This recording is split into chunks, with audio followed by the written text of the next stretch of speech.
boy called 911 on his own parents, and what the cops discovered will shock you. It was a normal day on the job for Officer Jody Thompson when he received a phone call. The call was reporting domestic mistreatment of a child by a child's own parents. The person on the other line was crying hysterically, and even though the officer had received phone calls like this all the time, he felt like this one was very different. While driving to the scene, the officer prepared himself mentally for the brutality that he was about to witness.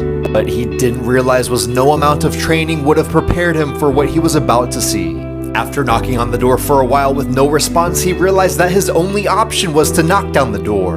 Immediately after walking in the house, he immediately noticed a dirty piece of rope that was covered in mud that was tied to something else. The rope led him to a room in the back of the house, and he stood there in absolute shock. Officer Jody couldn't believe the horrific scene that was taking place in front of him because it was worse than he could have ever imagined. Part 2's already posted.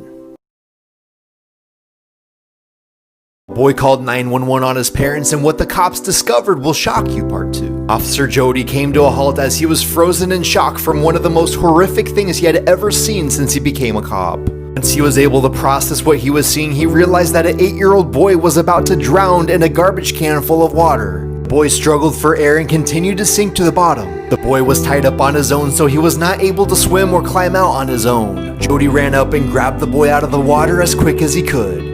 After Officer Jody performed CPR on him, he realized that he had water in his lungs. So he called the ambulance and they rushed him to the nearest hospital. Before I finish, if you want to download the best storytelling app, just click the link in my bio to instantly download it right now. After being rushed to the hospital, the 8-year-old boy named John was stabilized, but he had a bunch of cuts and bruises all over his body. Officer Jody didn't want him to go into foster care, so he adopted John himself.